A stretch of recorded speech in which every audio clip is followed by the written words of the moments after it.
my channel which is Simple Learning, and today we will study Geography chapter, class 6 Geography chapter name Agriculture। तो student ये है part 1 इस chapter का, यानी कि इस वीडियो का ये पार्ट 1 है और हम स्टार्ट करते हैं इस चैप्टर को without further delay. Let's get started.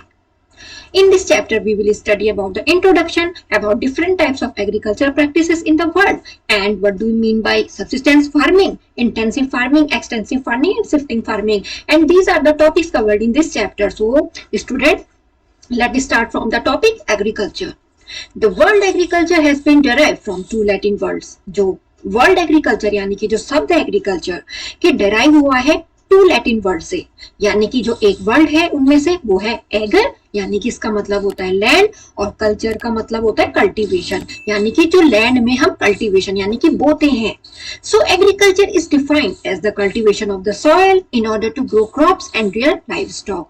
जो एग्रीकल्चर है उसको ऐसे हम डिफाइन कर सकते हैं स्टूडेंट कि कल्टीवेशन करना सॉइल का, in order to grow crops, किसके लिए? क्रॉप को यानी कि फसल को उगाने के लिए, और जो हम डोमेस्टिक एनिमल्स पालते हैं ना, तो उनके लिए भी, जैसे घास वगैरह, तो उनके लिए भी और क्रॉप्स के लिए भी। राइस कल्टीवेशन, जैसे कि आपको यहाँ पे पिक बता रखी है, राइस में क्या होता है, सबसे ज्यादा पानी चाहिए होता है और ऐसे लोग उसको क्या करते हैं, बोते हैं। Agriculture is essentially the art of raising plants और क्रॉप्स फ्रॉम सॉइल। जो एग्रीकल्चर है वो एक आर्ट है, यानी कि एक कला है प्लांट और क्रॉप को सॉइल से उगाने की। ये भी तो सबको नहीं आती है, और जो कंटिन्यूअसली करते हैं इस प्रैक्टिस को, इस काम को, तो उनको आती है। It is generally done by ploughing the land, और इसको कैसे करते हैं, जो लैंड है, जो जमीन है, उसको खोद के। The essential purpose of agriculture is the production of food from land for human or animal consumption। जो essential यानी कि बहुत ही जरूरी पर्पस हुआ एग्रीकल्चर का, वो है प्रोडक्शन करना फूड का। किससे? लैंड से।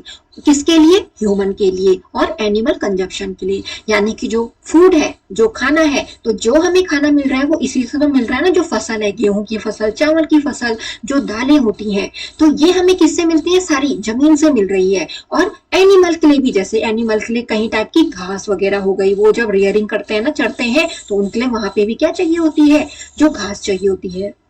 India is primarily an agricultural country as 2/3 of its population depends on agriculture। जो इंडिया है वो एक एग्रीकल्चरल कंट्री है, यानी कि कृषि देश है। जैसे कि जो उसका 2/3 इसकी जो पॉपुलेशन है, जनसंख्या है, वो एग्रीकल्चर पे डिपेंड है। जो एग्रीकल्चर है वो एम्प्लॉयमेंट लाता है, किसके लिए? 50% ऑफ द लेबर फोर्स, यानी कि वो एम्प्लॉयड है इतने लोग वहां, तो इसलिए हमारी जो कंट्री है वो क्या है, एक एग्रीकल्चरल कंट्री है। The role of agriculture in the Indian economy, जो हमारे इंडियन इकोनॉमी है उसमें जो रोल है, जो भूमिका है एग्रीकल्चर की, कृषि की, वो क्या है?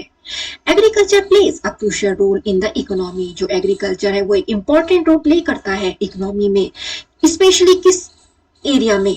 डेवलप करने के लिए, डेवलपिंग कंट्रीज के लिए, जो किसकी? साउथ ईस्ट एशिया की, जो डेवलप नहीं है अभी, जो डेवलपिंग हो रही है, यानी कि विकसित नहीं है, अभी जारी है उनका विकास होना।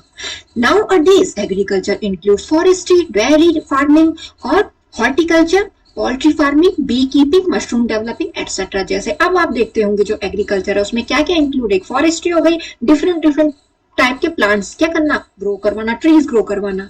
डेयरी फार्मिंग हो गई, जैसे कि जो आप क्या करते हो, आप क्या खाते हो, जैसे चीज, बटर वगैरह खाते हो, मिल्क पीते हो, तो वो क्या हो गई, डेयरी फार्मिंग, यानी कि आप क्या रखते हो, काउस, गोट को रखते हो ना। हॉर्टिकल्चर भी हो गया, और जिसमें क्या करते हो, फल वगैरह। और पोल्ट्री फार्मिंग, जिसमें ये चिकन वगैरह आते हैं, जैसे जो ये चीक्स आते हैं। और बी कीपिंग, यानी कि मधुमक्खी जो और शहद के लिए यूज करते हैं, जिनके लिए हम। मशरूम डेवलपिंग, जो हम मशरूम की सब्जी खाते हैं। Agriculture is the most important primary occupation. जो एग्रीकल्चर एक इंपॉर्टेंट प्राइमरी ऑक्यूपेशन है, पेशा है ये।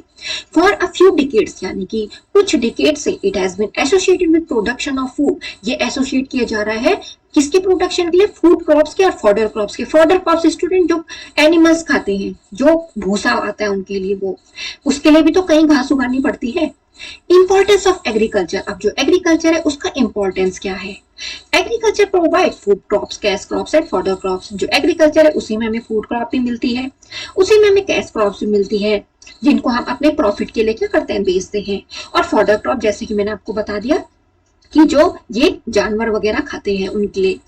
It generates working capital for non agricultural development, ये वर्किंग कैपिटल भी है यानी कि एक सोर्स है इनकम का नॉन एग्रीकल्चर डेवलपमेंट वालों के लिए भी। Supplies raw material for agro based industry, जो सप्लाई करते हैं रॉ मटेरियल किसके लिए, एग्रो बेस्ड इंडस्ट्रीज के लिए। तो student move on to the next page. जो वर्ल्ड एग्रीकल्चर वो डेराइव है लैटिन वर्ड से एगर, जिसका मतलब हुआ सॉयल, एंड कल्चरल का मतलब है कल्टीवेशन और ग्रोइंग। तो एग्र का मतलब हो गया सॉयल जिसमें हम उगा रहे हैं क्रॉप्स वगैरह, और कल्चर का मतलब होता है कल्टीवेशन करना या उनको उगाना। Exporting agriculture products helping in earning foreign exchange, जब हम जो एग्रीकल्चर प्रोडक्ट्स है वो हम यहाँ से बेच रहे हैं यानी कि भेज रहे हैं, तो वो जो हमारा फॉरेन एक्सचेंज है वो हम अर्न करते हैं, यानी कि यहाँ से हम क्या कर रहे हैं, एक्सपोर्ट कर रहे हैं जो भी हमारे देश में हो रहा है। Agriculture is essential for the economic development of a country, जो हमारी इकोनॉमी है कंट्री की उसके लिए जो एग्रीकल्चर है वो भी बहुत क्या है, एसेंशियल है, इंपॉर्टेंट है।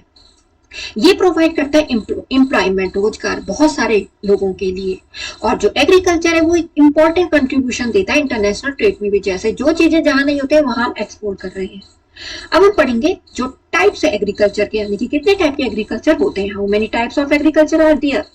India is a vast country with varied climatic patterns and geographical condition, जो इंडिया है वो बहुत बड़ी कंट्री है जिसमें कि जो अलग अलग क्लाइमेटिक पैटर्न्स है, जैसे आप देखोगे ना कहीं पे क्या होता है बहुत ज्यादा बारिश नहीं होती है, कहीं पे बहुत ज्यादा बारिश होती है, और कहीं पे मॉडरेट क्लाइमेट होती है, कहीं पे क्या होता है रेनी, बहुत ही ज्यादा रेन होती है, और कहीं पे बहुत ही ज्यादा ड्राई यानी कि सूखा पड़ता है।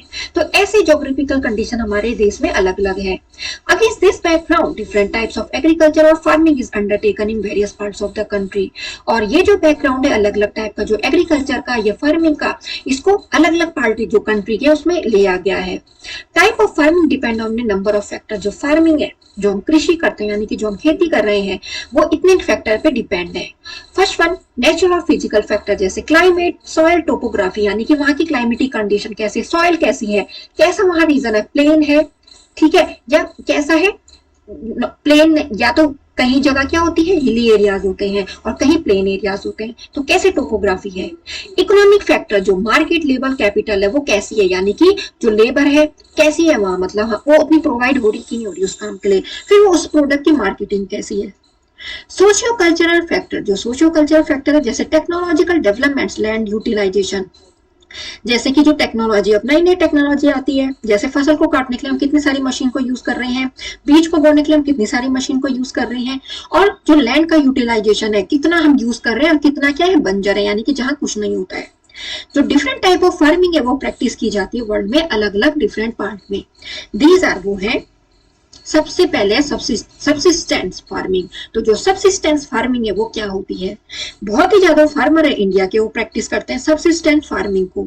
ये क्या, इसकी क्या क्वालिटी है, इसको एक छोटे स्मॉल और स्कैटर्ड लैंड होल्डिंग्स में, यानी कि जो छोटा है और फैला हुआ है थोड़ा, उसमें होती है फार्मिंग, और टूल्स को यूज करके जैसे हो शावल को यूज करके ना, इनको यूज करके ये की जाती है सब्सिस्टेंस फार्मिंग, ठीक है। तो सब्सिस्टेंस फार्मिंग हम जिसमें अपने के लिए क्या करते हैं, हमारे लिए सेल्फ कंजप्शन के लिए जो क्रॉप्स वगैरह होती है यानी कि हम उसको अपने के लिए बोते हैं।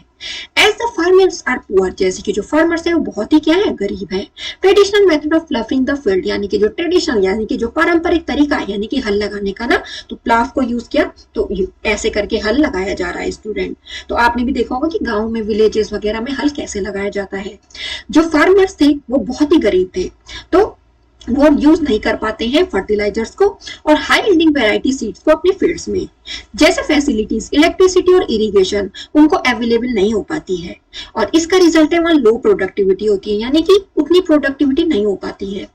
Most of the food production is consumed by the farmers and their families, इसलिए जो भी जितना भी होता है प्रोडक्टिविटी वो उनके लायक ही हो पाती है, उनकी फैमिली के लायक हो पाती है। अगर if a small surplus is produce it may be sold और ट्रेडेड, अगर थोड़ा उससे ज्यादा हो जाए जितनी उनको नीड्स है और उससे थोड़ा ज्यादा हो जाए तो वो उसको बेच सकते हैं और उसका क्या कर सकते हैं, व्यापार कर सकते हैं। Where facilities like irrigation and electricity are available, subsistence farming has improved, और जहां फैसिलिटी जैसे इरिगेशन और इलेक्ट्रिसिटी जहां अवेलेबल हो वहां सब्सिस्टेंट फार्मिंग थोड़ी इंप्रूव हो सकती है। जो सब्सिस्टेंट एग्रीकल्चर है has given way to commercial farming, इसने किसको रास्ता दे दिया, कॉमर्शियल फार्मिंग को कुछ हद तक। जो मेन फीचर है सब्सिस्टेंस फार्मिंग के वो है लैंड होल्डिंग और स्मॉल, यानी कि जहाँ पे जो लैंड है वो क्या है, छोटा है और स्कैटर्ड फैला हुआ है थोड़ा। जो फार्मर्स हैं वो ट्रेडिशनल मेथड ऑफ एग्रीकल्चर को यूज करते हैं, जैसे आपने अभी पिक में देखा, मशीन वगैरह नहीं है उनके पास कोई भी इरिगेशन का सोर्स नहीं है, इलेक्ट्रिसिटी भी अवेलेबल नहीं है, तो वो मशीन वगैरह भी कैसे यूज कर पाएंगे। जो आउटपुट है वो बहुत ही ज्यादा नहीं है, यानी कि आपने देखा जो प्रोडक्टिविटी है वो बहुत ज्यादा नहीं हो रही है, और वो उनकी फैमिली मेंबर्स ही जितना प्रोडक्टिविटी हो रही है वो उन्हीं के लायक हो पाती है। The farming depends upon monsoon, और वो किस पे डिपेंड करते हैं, बारिश के पानी पे। जो मानसून आएगा, जैसे कि जब बारिश ज्यादा होती है तब होगी फसल, नहीं तो वैसे ही। और जो नेचुरल फर्टिलिटी ऑफ सॉइल की है उस पर डिपेंड होते हैं। अगर नेचुरल फर्टिलिटी यानी कि जैसे सॉइल की क्वालिटी है अगर अच्छी है तो क्या होगा, वहां पे क्रॉप अच्छी होगी। और अगर उनके पास कोई भी सोर्सेस अवेलेबल नहीं है तो उनको डिपेंड नेचुरली रहना पड़ेगा, ठीक है। शिफ्टिंग फार्मिंग इसको बोला जाता है स्लैश और बर्न और जूमिंग। इसके ये तीनों नाम है स्टूडेंट, आप ध्यान रखना, स्लैश एंड बर्न और जूमिंग। It is also a primitive form of soil utilisation, ये भी एक पुराना तरीका है सॉइल को यूटिलाइजेशन यानी कि उसकी जो उपयोग में लाना, यानी कि उसको कल्टिवेटेड करना या फर्टिलिटी लाना उसकी वापिस। It is practice usually in the tropical rain forest, इसको प्रैक्टिस किया जाता है ट्रॉपिकल रेन फॉरेस्ट में, और कुछ पार्ट किसके, north eastern hill state India के। इस फार्मिंग में जो पैच है फॉरेस्ट का उसको क्लियर किया जाता है, यानी कि एक पैच का मतलब एक एरिया लिमिटेड, ठीक है, उसको साफ कर दिया पहले। ट्रीज आर फेल्ड, और ट्रीज को गिराया जाता है, और जो बाकी है यानी कि फेल होने के बाद जो भी बचा है उसको जला दिया जाता है। The clear patch is then cultivated, उसके बाद जलने के बाद जो भी उसमें जो ब्लैक कलर का जो भी रेजिड्यू होता है ना, जलने के बाद कोई भी चीज ऐसे में कन्वर्ट हो जाती है, तो वो जो क्लियर पैच है उसके बाद जब उसको कल्टीवेट किया जाता है कुछ सालों तक, जब तक कि जो फर्टिलिटी है सॉइल की वो क्या ना हो जाए, is seriously reduce, until the fertility of soil is seriously reduce, यानी कि जब तक उसकी फर्टिलिटी क्या ना आ जाए, थोड़ा कम ना हो जाए। Then the farmer moves to a fresh piece of land and the same process is repeated, यानी कि जब ऐसा लगे कि जो मिट्टी है, ठीक है, जो सॉयल है उसकी फर्टिलिटी अगर ऐसा है कि कम है, तो इस तरीके को इसलिए अपनाया जाता है क्या, ताकि जो सॉयल है वो उपजाऊ हो, यानी कि जो क्रॉप्स वगैरह के लिए अच्छी रहे वो। तो इसलिए ये जो शिफ्टिंग फार्मिंग है उसको किया जाता है, यानी कि कुछ टाइम के लिए उसको क्लियर किया, फिर उसके बाद उसको में क्या किया, जो ट्रीज वगैरह उन सबको क्या किया, और जो बचा कुचा जो भी उस फील्ड में है उसको क्या किया, फायर यानी कि आग, उसको जला दिया। उसके बाद जो क्लियर पैच है उसके बाद उसको कुछ टाइम तक रहने दिया। फिर उसके बाद जब ऐसा हो गया है तो जब तक जो फर्टिलिटी ऑफ सॉयल, ठीक है, जब तक कि वो उसकी जो भी उसमें जला वगैरह वो भी रेजिड्यू है उससे क्या हो जाएगी, उसकी फर्टिलिटी वापस आ जाएगी, तो कुछ टाइम के लिए उसको छोड़ा जाएगा। फिर नेक्स्ट शिफ्ट किया जाता है दूसरे पैच की तरफ, फिर वहां ऐसा किया जाएगा, फिर उसको कुछ टाइम तक छोड़ा जाएगा, ठीक है। तो ये तब किया जाता है जो फर्टिलिटी है जब वो रिड्यूस हो जाती है। Then the farmer moves to a fresh piece of land and the same process repeated, यानी कि इसके बाद जो फार्मर है फिर जाते हैं दूसरे लैंड में और इसी प्रोसेस को रिपीट करेंगे। इस टाइप ऑफ फार्मिंग ये जो डिपेंड होती है किस पे होती है, मॉनसून पे, और जो natural fertility of the soil उस पे, और suitability of other environmental condition उस पे भी। तो ये है स्टूडेंट शिफ्टिंग फार्मिंग, और ये किस में की जाती है, ट्रॉपिकल रेन फॉरेस्ट में और कुछ part north eastern hill state of India के। तो इसमें क्या कराया जा रहा है, जो फॉरेस्ट है, जो पैच है फॉरेस्ट का, ठीक है, उसको साफ किया जाता है, फिर उसका जला देना, फिर कुछ टाइम तक क्या करना है, छोड़े रहने देना, फिर शिफ्ट करना दूसरी ओर, फिर वहां भी ऐसा करना, ठीक है। तो इससे क्या हो जाती है, जो फर्टिलिटी बनाई रखती है सॉइल अपनी। फीचर्स ऑफ शिफ्टिंग फार्मिंग, जो फीचर्स है शिफ्टिंग फार्मिंग के वो क्या है, जो पैच है फॉरेस्ट का वो क्लियर किया जाता है, cutting and burning of the stumps, यानी कि जो भी उसमें है, जो भी झाड़ी है, जो भी पेड़ है, उनको जला दो। और जैसे कि जब क्रॉप्स काटते हैं तो उनके थोड़ा बहुत आप देखते हो ना कि जो उनके बेस होते हैं वो वहीं रह जाते हैं, तो उसको भी जला दिया जाता है। तो वो जो ऐसे यानी कि जो राख है उसको फील्ड में क्या कर दिया जाता है, फैला दिया जाता है, जैसे आप खाद फैलाते हो, ठीक है, जैसे फार्मर खाद फैलाते हैं। After the land is cleared of tree, जब लैंड क्लियर कर दिया जाता है, ट्रीज भी वहां से हटा दिए जाते हैं, तो सीड्स को सोन किया जाता है ग्राउंड में। इस टाइप की कल्टीवेशन में ब्लफिंग और अदर एग्रीकल्चरल एक्टिविटीज अलग फॉलोड नहीं की जाती है, ठीक है। आफ्टर 2 और 3 ईयर्स, 2 या 3 साल बाद जो सॉइल है फर्टिलिटी लॉस कर देती है और फील्ड को क्या किया जाता है, एबंडन किया जाता है, यानी कि छोड़ दिया जाता है। फिर उसके बाद जो दूसरा पैच है लैंड का, उसको साफ किया जाता है और सेम प्रोसेस रिपीट की जाती है। इस टाइप की जो फार्मिंग है ये थ्रेट है इन्वायरमेंट के लिए। जैसे कि आप देखते हो ना कि ये ज्यादा केसेस किधर की तरफ होते हैं, पंजाब की तरफ वगैरह, इससे पॉल्यूशन हो जाता है, एयर पॉल्यूशन होता है। इट एक्सेलरेट सॉयल इरोजन, और ये क्या इसकी वजह से क्या हो जाता है, सॉयल भी इरोड होती है। कॉजेस फ्लड, फ्लड यानी कि बाढ़ भी आ सकती है। क्यों? क्योंकि यहाँ पे ट्रीज भी कट हो रहे हैं इस वजह से। And silting in the lower reaches of the river and flood plain, और जो सिल्टिंग है यानी कि जो मड है वो चले जाएगी किसमें, फ्लड प्लेन्स वगैरह में, यानी कि जब बाढ़ आएगी तो उसी पानी के साथ बह जाएगी। Land belongs to the community, जो लैंड है वो अगर बिलोंग करता है कम्युनिटी को, तो there is no use of draught animals, जो ड्रॉट एनिमल्स है ना जिनको यूज किया जाता है किसके लिए, ट्रेड के लिए और अपने कामों के लिए, उनका यूज नहीं है इसमें। मिक्स क्रॉपिंग इज डन, और यहाँ पे मिक्स क्रॉप को होती है, किया जाता है, मतलब ये वाला काम। About a dozen of crops are sown, और दर्जनों क्रॉप्स क्या की जाती है, बोई जाती है। Crops produce in shifting farming, अब जो क्रॉप्स है जो प्रोड्यूस होती है शिफ्टिंग फार्मिंग में, वो क्या है, ड्राई पैडी है, बकवीट, मेज, मिलेट्स और वेजिटेबल्स। ये जो क्रॉप्स है कॉमनली ग्रोन होती है इस टाइप की फार्मिंग में।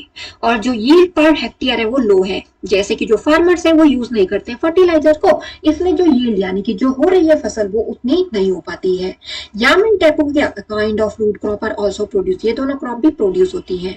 जो गवर्नमेंट है वो ट्राई करते हैं इस कल्टीवेशन को डिस्करेज करने का। क्यों? क्योंकि इसका वेस्टफुल नेचर है, एक तो इतने प्लांट वगैरह को भी काटो उसके बाद जलाओ, ठीक है, और इसका जो उल्टा इफेक्ट भी पड़ता है इन्वायरमेंट की। क्यों? एयर पॉल्यूशन की वजह से। अब हम पढ़ते हैं क्रॉप प्रोड्यूस, ये तो हमने पढ़ लिया था स्टूडेंट। अब हम पढ़ेंगे कॉमर्शियल फार्मिंग। अभी हमने पढ़ा शिफ्टिंग फार्मिंग, अब कॉमर्शियल फार्मिंग के बारे में। ये जो टाइप है फार्मिंग का, ये इन्वॉल्व करता है कल्टीवेशन क्रॉप्स का सेल करने के लिए मार्केट में और प्रॉफिट बनाने के लिए उनसे। ये जो फार्मिंग है इन्वॉल्व किससे है, HYB सीड से, यानी कि यहाँ पे यूज किया जाता है इनका। केमिकल फर्टिलाइजर का भी, इंसेक्टिसाइड, पेस्टिसाइड्स का भी ऑब्टेन करने के लिए हायर प्रोडक्टिविटी, यानी कि कॉमर्शियल फार्मिंग का जैसे नाम है, तो हम यहाँ पे क्या यूज कर रहे हैं, फर्टिलाइजर को, इंसेक्टिसाइड को, पेस्टिसाइड को। और जो कॉमर्शियल फार्मिंग है वो वेरी करती है, small scale to very large scale, यानी कि उसका यूज ज्यादा भी हो सकता है, कम भी हो सकता है, और डिपेंड करता है उस एरिया के अकॉर्डिंग। जो मेन फीचर है कॉमर्शियल फार्मिंग के वो ये है, जो एरिया कल्टिवेटेड किया जाता है और जो अमाउंट ऑफ कैपिटल है वो इन्वेस्टेड इज लार्ज, यानी कि बहुत ज्यादा लार्ज है, ठीक है, और बहुत सारा जो वर्क है वो मशीन से होता है, तो इसलिए यहाँ पे कैपिटल भी यानी कि पैसे भी ज्यादा चाहिए उन मशीन से काम करने के लिए, यानी कि जो मशीन है वो लानी खरीदनी भी तो पड़ेगी। जो क्रॉप्स है वो लार्ज स्केल पे बोई जाती है और शिप की जाती है अदर कंट्रीज के लिए, किसके लिए, पैसों के लिए। It is prevalent in areas where farms are large, ये वहां यूज की जाती है जहाँ पे फार्म्स क्या है, लार्ज है और मार्केट इकोनॉमी बहुत ही अच्छी है। Commercial agriculture can be further categorise, इनको कैटेगराइज किया गया है। इंटेंसिव कॉमर्शियल फार्मिंग, जो इंटेंसिव कॉमर्शियल फार्मिंग है उसको प्रैक्टिस किया जाता है जहां पे जो फार्म लैंड है वहां की हाई वैल्यू। इस सिस्टम ऑफ एग्रीकल्चर में जो लार्ज अमाउंट ऑफ कैपिटल या लेबर है उसको अप्लाइड किया जाता है स्मॉल एरियाज ऑफ लैंड में, यानी कि बहुत ज्यादा लेबर बहुत छोटे एरियाज के लिए। This type of farming develop mainly in the densely populated countries, इस टाइप की जो फार्मिंग है वहां होती है जहां बहुत ही ज्यादा क्या है, पॉपुलेशन है, विद लिमिटेड अरेबल लैंड, जहां कम यानी कि जहां लैंड कम है और पॉपुलेशन ज्यादा है। इंटेंसिव कमर्शियल फार्मिंग, ये है आपको दिखा रही की pic. Usually more than one crop is cultivated, एक से ज्यादा क्रॉप उगाई जाती है एक ही फील्ड में, और जो लैंड है वो कल्टीवेशन होता है, यानी कि उसपे कुछ ना कुछ बोया जाता है पूरे साल भर में। और जो वेराइटी है क्रॉप की वो एक के बाद एक लगाई जाती है, होती है, और क्रॉप रोटेशन भी किया जाता है रिटेन करने के लिए सॉइल की फर्टिलिटी को। इस टाइप की जो फार्मिंग है प्रैक्टिस होती है नॉर्थ इंडिया यानी कि वहां के प्लेन्स में, और कोस्टल एरियाज के, यहाँ के साउथ इंडिया के। जो मेन फीचर है इंटेंसिव कमर्शियल फार्मिंग का वो है जो छोटे साइज एंड लैंड के वो कल्टीवेटेड किए जाते हैं। ड्रॉट एनिमल्स जैसे कि मैंने बोला जिनको ट्रेड के लिए और अपने डोमेस्टिक काम के लिए यूज करते हैं, और डोमेस्टिक लेबर का भी यूज किया जाता है। एक से ज्यादा क्रॉप को कल्टीवेटेड किया जाता है एक ही लैंड में, और इंक्रीज करने के लिए आउटपुट को मैन्योर भी, मैन्योर यानी कि खाद और फर्टिलाइजर दोनों को यूज किया जाएगा, और जिसमें क्या हो बहुत ही अच्छे क्या हो सॉइल के लिए न्यूट्रिएंट हो, एक बहुत ही अच्छी क्वालिटी के सीड और इरिगेशन फैसिलिटीज को भी यूज किया जाएगा। एक्सटेंसिव कॉमर्शियल फार्मिंग पढ़ते हैं। इस सिस्टम ऑफ एग्रीकल्चर में जो स्मॉल अमाउंट ऑफ कैपिटल है उसको यूज करते हैं, और जो लेबर इन्वेस्टमेंट है उसको अप्लाई करते हैं relatively large areas of land में। एक्सटेंसिव का मतलब जहाँ पे लैंड भी बड़ा होगा, तो उसके अकॉर्डिंग क्या होगी, स्मॉल अमाउंट ऑफ कैपिटल और लेबर, यानी कि कम पैसे और कम लेबर का इन्वेस्टमेंट होगा, पर एरियाज कैसे हैं, बड़े हैं लैंड के। लैंड में भी left fallow for a year, land को ऐसे ही खाली छोड़ा जाता है 1 साल तक और 2 साल तक, to enable it to regain its fertility, उसकी फर्टिलिटी को रिगेन करने के लिए, यानी कि वो फर्टाइल हो जाए दोबारा, ताकि जो वर्क है फार्म्स में वो डन किया जाता है, यानी कि काम किया जाता है यहाँ एग्रीकल्चर मशीन को यूज करके। Crop specialisation is one of the major characteristic of this type of farming. Crop specialisation यानी कि एक स्पेशलाइज क्रॉप ही बोई जाएगी, तो ये इसकी एक मेजर कैरेक्टरिस्टिक इस टाइप की फार्मिंग की। और जो मेन क्रॉप है जैसे कि राइस, जैसे कि आपने देखा होगा, ये भी क्या है, सीजनल, इनका भी अकॉर्डिंग इसके मंथली के अकॉर्डिंग इनको क्या किया जाता है, बोया जाता है, इनका राइप होने का टाइम भी फिक्स रहता है। तो ये चीजें ठीक है, rice, wheat, sugarcane, jute, ये है यहाँ के मेन क्रॉप्स। इस टाइप की जो फार्मिंग में प्रैक्टिस की जाती है तराई रीजन में, जो सब हिमालयस और पार्ट किसके, नॉर्थ वेस्टर्न इंडिया के। एक्सटेंसिव कमर्शियल फार्मिंग, ये देखिए जो main feature extensive commercial farming के वो है जो साइज है होल्डिंग का, यानी कि जहाँ पे जो लैंड होगा, जहाँ फसल उगाई जाएगी वो बहुत बड़ा होगा, और इसको स्पार्सली पॉपुलेटेड एरियाज में, यानी कि जहाँ पॉपुलेशन थोड़ा कम है वहां किया जाएगा। इट इज हाईली मैकेनाइज्ड, और इसमें क्या किया जाएगा, इसमें जैसे कि हमने देखा कि जो लेबर और कैपिटल है वो कम लगेगी, पर क्या है, इसमें एरिया बड़े रहेंगे। It is highly capital intensive, और इसमें ये क्या है, हायर कैपिटल इंटेंसिव, यानी कि क्रॉप अच्छी होगी तो कैपिटल भी इंक्रीज होगी। क्रॉप यील्ड इज हाई, जो क्रॉप है वो बहुत ही ज्यादा अच्छी होती है, with large surplus for sale, और इसमें सेल भी ज्यादा की जाती है, यानी कि प्रॉफिट भी ज्यादा अर्न होता है। अब हम पढ़ेंगे प्लांटेशन फार्मिंग के बारे में। इसका मतलब होता है प्रोड्यूस करना प्लांटेड ट्रीज या पुसेस को, जो ये क्या देते हैं, यील्ड, यानी कि जिनसे हमें मिलता है कुछ 1 साल के पीरियड में। इस टाइप की जो कमर्शियल फार्मिंग होती है वो स्पेशलाइज किसमें है, single crop grown over a large area, यानी कि एक बड़े लार्ज एरिया पे एक ही टाइप की क्रॉप ग्रोन करनी है। जो प्लांटेशन है वो वेरी करता है एरिया टू एरिया और डिफरेंट क्रॉप्स के अकॉर्डिंग, पर जो उनकी जनरल कैरेक्टरिस्टिक है वो एक जैसी है। ये इन्वॉल्व करता है फॉरेस्ट को क्लियर करना, यानी कि ये इन्वॉल्व, इस वाली फार्मिंग में क्या किया जाता है, फॉरेस्ट को क्लियर किया जाता है, ग्राउंड को प्रिपेयर किया जाता है, laying roads, power supplies, houses, schools, hospital and other amenities for the workers, ये फैसिलिटीज दी जाती है वर्कर्स को। It requires efficient and scientific method of cultivation, इसको जरूरत होती है एक एफिशिएंट और साइंटिफिक मेथड की कल्टीवेशन के लिए। Special type of implements use किए जाते हैं, स्किल्ड पर चीप लोकल लेबर को यहाँ पे रखा जाता है, और वर्ल्ड वाइड मार्केटिंग फैसिलिटीज रहती है इसमें। जो प्लांटेशन है एक लार्ज यूनिट प्रोड्यूसिंग, यानी कि इसमें क्या होता है, एक सिंगल क्रॉप का बहुत ही ज्यादा प्रोडक्शन होता है, ठीक है, जो रिसेंबल करता है फैक्ट्री प्रोडक्शन, यानी कि वो चीज कहाँ जाती है, फिर फैक्ट्री में जाती है, वहां उनका और उसमें रिफॉर्मिंग वगैरह होती है, और उसके बाद उनको बेचा जाता है। कॉमर्शियल फार्मिंग टी, जैसे कि आप टी को देखोगे ना, टी को तोड़ते हैं, उसके बाद फिर उसकी क्या हो जाती है, मशीन वगैरह से फिर और ज्यादा रिफाइनिंग होती है, फिर उसके बाद हमें उस फॉर्म में मिलती है, पैकेजिंग होती है। तो ये geographical condition for their growth और कंट्रीज प्रोड्यूसिंग दिस क्रॉप, यहाँ पे आपको दे रखा है जैसे राइस क्रॉप है, उसके लिए टेम्परेचर कितना चाहिए, रेनफॉल कितनी चाहिए, और सॉइल किस टाइप की चाहिए, और किस किस देश में होती है। वीट टेम्परेचर कितना चाहिए, रेनफॉल कितना चाहिए, किस टाइप की सॉइल चाहिए, और किस कंट्री में होती है। तो ये आपको जो दे रखे हैं ना यहाँ पे, cotton, sugarcane, jute, tea, इनका जो टेम्परेचर है और किस कंट्रीज में ये प्रोड्यूस होती है वो आपको यहाँ पे बता रखा है। अब हम पढ़ते हैं स्टूडेंट इस वाले पेज में जो इंपॉर्टेंट प्लांटेशन क्रॉप्स हैं वो है rubber, coffee, T, banana, coconut, cocoa, sisal, oil, palm, pineapple and cinchona. तो इंपॉर्टेंट प्लांटेशन क्रॉप्स हैं। A great proportion of this product enter international trade, इनका इंटरनेशनल ट्रेड भी किया जाता है। जो प्लांटेशन फार्मिंग है उसमें बहुत ज्यादा कैपिटल इन्वेस्टमेंट होता है, और सबसे ज्यादा केसेस में ये बहुत ही साल लगा देती है before the first crop is ready for harvesting, यानी कि जो सबसे पहली वाली क्रॉप लगाई जाएगी वो भी बहुत टाइम लगाएगी हार्वेस्ट, यानी कि उसको काटने के लिए। Most of the plantation of the world are situated in the tropical zone, बहुत ज्यादा जो प्लांटेशन है हमारे वर्ल्ड का वो सिचुएटेड ट्रॉपिकल जोन में, जो देश आते हैं ट्रॉपिकल जोन में वो है Malaysia, Indonesia, Sri Lanka, East West Africa, Indies और इंडिया। अब हम पढ़ते हैं जो मेन कैरेक्टरिस्टिक है प्लांटेशन एग्रीकल्चर की वो क्या है। One crop is cultivated using modern scientific method, एक ही क्रॉप को उगाया जाता है मॉडर्न साइंटिफिक मेथड को यूज करके। It is practice mainly in the tropical countries to grow cash crops, इसको वहीं प्रैक्टिस किया जाता है ट्रॉपिकल कंट्रीज हैं जो, जैसे कि हमने पढ़ा, और कैश क्रॉप को ग्रो करने के लिए। कैश क्रॉप क्या होती है स्टूडेंट, जिनको हम उगाते हैं उनकी सेल करते हैं प्रॉफिट को अर्न करने के लिए, ठीक है। जो साइज है प्लांटेशन स्टेट्स का वो बड़ा है और ये स्पेशलाइज्ड कमर्शियल कल्टीवेशन है। यहाँ हैवी एप्लीकेशन ऑफ फर्टिलाइजर को यूज किया जाता है, इंसेक्टिसाइड और पेस्टिसाइड को भी। और इसमें जो एम है, उद्देश्य क्या रहता है, हाई यील्ड करना, यानी कि बहुत ज्यादा प्रोडक्शन करना। जो फाइनल प्रोडक्ट है वो फुली प्रोसेस पे जाता है, स्टैंडर्डाइज होता है to meet the world demand and specification, यानी कि उसकी प्रोसेसिंग होती है उसके बाद, और फिर उसको क्या किया जाता है, स्टैंडर्डाइज फॉर्म में किया जाता है कन्वर्ट। उसके बाद उसको बेचा जाता है जो भी जहां भी कंट्री में जिस कोने में डिमांड हो। अब यहाँ पे जो आपको दे रखा है distribution of major crops of the world, cotton, यानी कि जो ये ब्राउन कलर के एरिया है वहां कॉटन होता है, सुगर केन ये जगह दे रखी है आपको, और जूट के लिए ये वाली दे रखा है, ठीक है। तो जूट कहाँ होता है, जूट आपको ये रीजन दे रखा है। तो स्टूडेंट आई होप आपको इस मैप से और अच्छे समझ में आया होगा। अब हम पढ़ते हैं student food crops and cash crops के बारे में। जो फूड क्रॉप्स है वो क्या है, इंडिया इज पॉपुलस कंट्री, यानी कि इंडिया में जो पॉपुलेशन है वो बहुत ज्यादा है। And to support this population there is a great demand of food crops, और इस पॉपुलेशन को सपोर्ट करने के लिए, यानी कि इसको प्रोवाइड करने के लिए क्रॉप्स वगैरह जो भी है खाने की, जो भी हम खाते वगैरह हैं, जो ये फसल है, तो इसकी जो जो पूरी पॉपुलेशन की जो नीड है वो इसी से तो पूरी हो रही है ना, जो भी यहाँ फसल वगैरह होती है। तो बहुत ज्यादा डिमांड है फूड क्रॉप्स की। That is why food crops cover about 3/4 of the total cropped area. इसलिए जो फूड क्रॉप्स है वो कवर करती है जितना भी क्रॉप्ड एरिया उसका 3/4।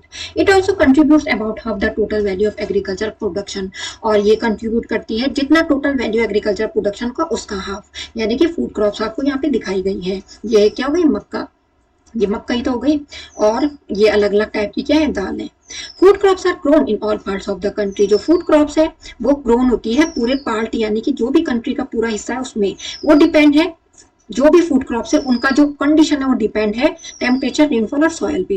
With the increase of population increase होने के साथ साथ जो इंपॉर्टेंस है फूड क्रॉप्स की वो बढ़ती जा रही है। क्यों, क्योंकि जो क्रॉप है प्रोवाइड करती है बेसिक और एसेंशियल, किसके लिए, मैन और वुमेन दोनों के लिए रिक्वायरमेंट जो चाहिए होती है।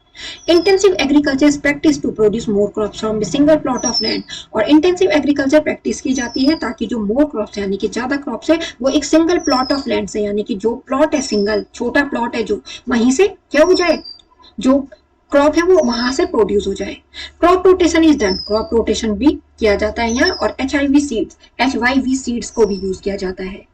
जो मेन फूड क्रॉप्स है इंडिया की वो है राइस, व्हीट, मिलेट, मेज और पल्सेस। अब हम पढ़ेंगे जो राइस है। राइस एक स्टेपल फूड है more than 50% of the population of the world का, और ये ग्रो किया जाता है उस एरियाज में जहाँ पे जो टेम्परेचर है वो कैसे रहता है, 20 डिग्री से 30 डिग्री सेल्सियस, और इसको ग्रोन किया जाता है ट्रॉपिकल और टेम्परेट रीजन में, और जहाँ पे क्या हो जाए, रेनफॉल इसको, यानी कि इसको पानी की क्या हो जाती है, सबसे ज्यादा पानी का जो यूज किया जाता है वो इस राइस के लिए तो किया जाता है। It requires plenty of water, यानी कि जैसे मैंने बोला कि पानी का रिक्वायरमेंट ज्यादा चाहिए इस क्रॉप में स्टूडेंट, तो इसलिए जो राइस है उसके लिए जो रिक्वायरमेंट है वाटर की वो ज्यादा चाहिए होती है। It requires plenty of water and fine soil that can hold water, और जो सॉइल है वो कैसी होनी चाहिए, फाइन सॉइल होनी चाहिए, यानी कि सॉइल भी अच्छी होनी चाहिए। जो रीजन है इंडिया में जहां राइस को कल्टिवेटेड किया जाता है वो है Gangetic plains stretching from Uttar Pradesh and Bihar to the Sundarbans in West Bengal. तो यहाँ से यहाँ तक ही फैला गया है। जो ब्रह्मपुत्र प्लेन्स है असम में, जो ईस्टर्न कोस्टल रीजन है इंडिया के, वो इंक्लूड करते हैं स्टेट्स को उड़ीसा के, आंध्र प्रदेश के, तेलंगाना के और तमिलनाडु के। ये एरिया हमें दे रखे हैं स्टूडेंट।